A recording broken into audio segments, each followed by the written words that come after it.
Talisman by Fantasy Flight Games is a lot like D&D or Pathfinder, as it follows a lot of RPG aspects in the form of a board game. It's easier to get friends in on a pick-up-and-play sort of game and ease them into playing as a character that grows and changes according to their decisions during gameplay. You might think of this as training wheels for getting into tabletop RPGs, since it basically is one. Just look at this box art. You've got a dragon, a bunch of people fighting. You don't see this on Hungry Hungry Hippos or Monopoly, that's for sure. Although, that triangle symbol at the top does look a little familiar.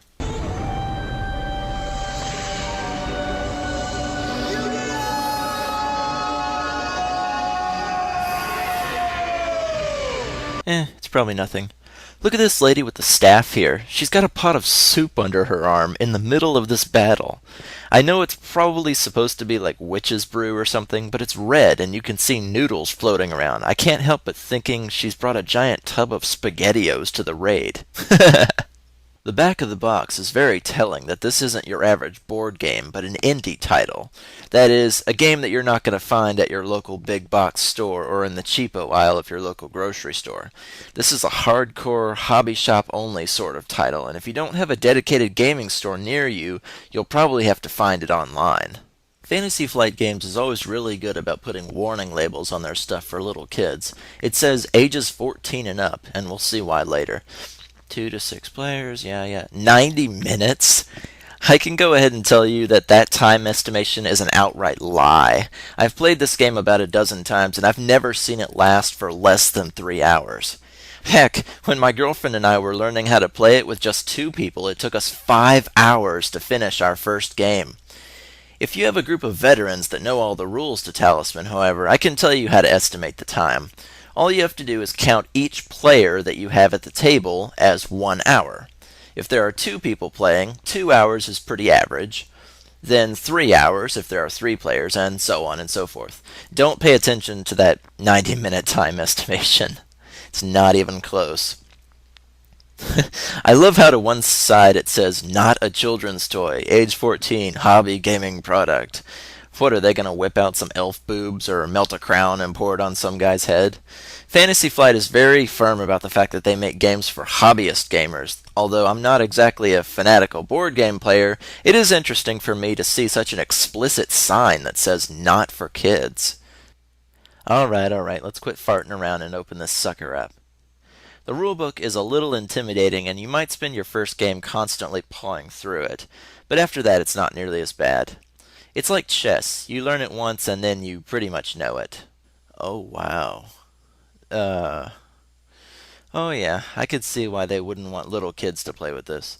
There are easily over 500 pieces to the game of Talisman. Stuff like this is the bane of people with little kids, cats that like to jump up on the table, and clumsy friends. One jostle of the table and everything would go flying. Alright, how about that RPG aspect? Well, each of the player pieces correspond to a certain character seen on these cards here. These are basically your character classes. Each has their own unique stats and strengths that can be used to your advantage during the game. I can be the first to tell you that some of these are way better than others in terms of strategy, but all of them can be good in their own way, depending on how you play the game. Some of them are PvP oriented, others are good for not losing turns on certain spaces, and some of them are better suited for combat than others, so really it's all up to fate and chance. So to get a character class, you fan the cards out, pick 3, and then those 3 characters are your options. This keeps the game balanced so that a veteran player doesn't grab his favorite class, new players don't get the bottom of the barrel, and you end up with a new way to play each time because you have to adapt to that character's strengths to win. It keeps the replay value really high. The board is gorgeous. Fantasy Flight Games is nothing if not high quality. This isn't cheap plastic and paper money. This is molded plastic, hard game boards, and well-made playing pieces.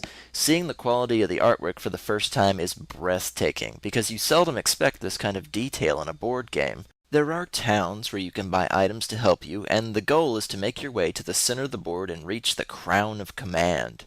Because it's non-linear, you can't just go straight there. Your character has to become strong enough through items or other means to endure the spaces in the middle and inner regions of the board. Thusly, the RPG aspect. Remember the cone pieces from earlier? That's your health, strength, and magic. You can build up all three to take on the gauntlet in the middle of the board, as well as to make life easier when challenges arise. So how do you build up your character? Well, this is where we come to the meat and potatoes of the game. Most of the spaces you'll see say draw one card, or even draw two cards sometimes. They're referring to the adventure deck. This is where you come across everything your character encounters during his adventures. There are good things like items, bad things like monsters, and events that affect the entire board as well. Combat is simple enough. Monsters will attack you with either strength or magic, and you must answer with your own. Both sides get to roll the dice to determine how well they do in their attacks. This wolf, for example, has a strength of 2.